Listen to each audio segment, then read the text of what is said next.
guys like you and Lance gone to the Pro Football Hall of Fame, but there's a lot of guys in that book, like you said, that maybe weren't stars and they had to do other things to to get through the season or get through the year. When the season was done, it's kind of nice to be remembered. It's nice to be able to tell the stories, I guess. Everybody that's in this book is going to buy a lot of copies of it and distribute it to family and friends. It is nice, and there are some names, frankly, I'd forgotten that they'd played for the team until I revisited their story, and then it came back to me. But this is a tremendously enjoyable read. Now, I don't know how much you know about Todd's story about getting into this book, and it started as a thesis project that he was doing on Sid Gilman, and he did some of these interviews, and he kind of kept compiling them, and was like, oh, I can turn this into a book. I know you heard him say it took him about 4.5 years. It's a long time to put together. Part of the reason it took him so long, and I don't know if you know this, he got sick. He was actually diagnosed with cancer. Yeah, I know that. It was interesting to hear his thoughts on the book. It provided an escape for him. It was something that he was very appreciative to get to kind of do these interviews, even if it was just half hour here or there, kind of an escape. Sure, who knows? I mean, nobody knows. Nobody knows what sends cancer in remission, but I got a feeling that it helps if somebody has goals. Now, naturally, he had a more important goal. He had to live for his wife and his child, but also a more minor goal was finishing his book, and he's cancer-free right now. I mean, that's a great story. How would you compare the struggles of the players in the AFL and the AFL making it to Todd's struggles with cancer? Oh, I don't even think you can. I don't even think you can mention them in the same sentence. I mean, what Todd had to go through, the fear of his child never knowing him, the fear of the financial stability of his wife and child, the pain that his death would cause for his parents and his other family members. Nothing compares to that. I mean, there was no struggle in the AFL. I mean, we were all doing something that we loved, and the shallowness that some of us had, that we wanted more recognition, big deal. It's funny because I asked him that question. His response was, struggles of the AFL was nothing compared to what he had to do. I was almost blown away by that. Makes sense to me. But I mean, he was saying what he did wasn't. He said, it wasn't really a big deal. Oh, you mean it was reverse of what I said? Yeah, that's what I was so surprised by. Well, Todd is so wrong about that. We were all doing something we loved. The people who took the financial risks were risking money they could well afford to lose. They went in it with their eyes open. Baron Hilton went in it with his eyes open. He certainly knew there was no guarantee that it would all work out. They could bail any time that they decided to spend enough. No, none of that compares to what Todd went through. In the end, though, now that the project is done, I mean, I know watching him while you guys were looking through that, it was like a father watching his son.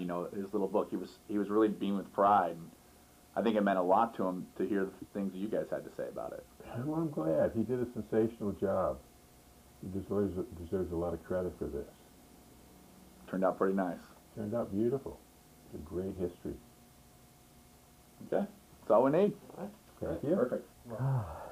All right, well, we've got a chance to look through this book, and I want to get to the book in a second. Okay. But No what I problem. want to ask about first is just what it was like to play professional football in the 60s in the AFL. I mean, what the game was like, what did it sound like, what did it smell like? I mean, what can you tell me?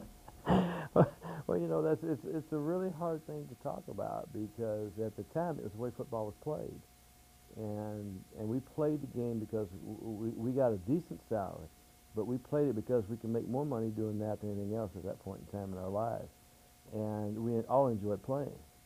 and you didn't want to be left on the sidelines, and you wanted to be part of the team. And in order to win those days, you really had to have a team effort. And today you need that, as you see with the Chargers. I mean, they're finally beginning to play together as a team, both offensively and defensively, and they're coming together. And that's what you have to win.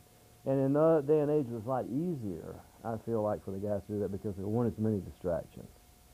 So, you know, and it's funny, you know, what do you remember? People ask me, what do I remember when I played? There wasn't, and I'm sure this is true for a lot of the guys who are playing today, in order to play well, week in and week out, once the game is over, you have to throw that game away and start getting ready for next week. And if you don't do that, then you're not going to play good the following week because mentally you have to prepare yourself. And it has to, you know, you can't bask in the glory for 3 or 4 or 5 days. Hey, you got to cut it off and get ready. And if you don't, and that's the thing when I played that I remember most, is that I don't remember a lot of the plays, I don't remember a lot of the games. I remember getting ready for the next game. That was my focus. You can't dwell on the past.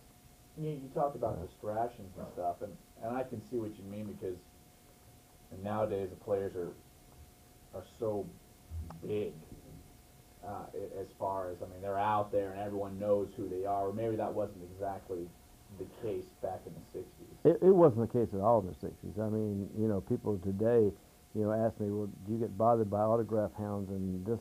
And, you know, occasionally I do, but nothing like, you know, the guys, and even when I played, it was nothing like it is today. And, of course, the money today is kind of scary because there's so much money to be made that, I mean, you wonder at times if the guys overlook the ability to play together as a team because they have to worry about how much money they're going to make because there's so much money out there and there's only a certain number of years that you can make it. And, you know, I understand a little bit of that, but they're really being paid well these days. And I feel like that the guys should put forth a lot more effort than they do at times. But the good ones do. The good ones put the effort out. You know, it's the other guys that you worry about. The thing is, though, back in your day, I mean, you know, guys had to work for 7 months out of the year other than football. I mean, that's almost unbelievable to someone my generation to think of that. Oh, hey, I was more worried about, in my latter part of my career, from the time I was 28, and I think I retired at 31, something like that, I was worried about what am I going to do when I get through with this, because I knew it wasn't going to last forever, and I knew that I wasn't making a lot of money. I could see a lot of money being made outside football, and I was used to making a little bit of money and having a decent living, and you're worried about, is this going to continue when I'm through, and how do I make it continue? So that's, you know, that was the focus at that point. I'm not necessarily on football, you know, 12 months of the year, but focusing on a new perspective that you're going to have to look at in the future. What was the mindset playing in the AFL, especially in those early years, as opposed to, you know, with the NFL, the AFL being a challenger league? What was it like for you guys? Well, I'll tell you what, it wasn't bad for me. I loved it, and I couldn't wait to get a hold of them. You know, I watched them play, and, you know, we watched a lot of film, and I couldn't wait because I knew that we could play with them.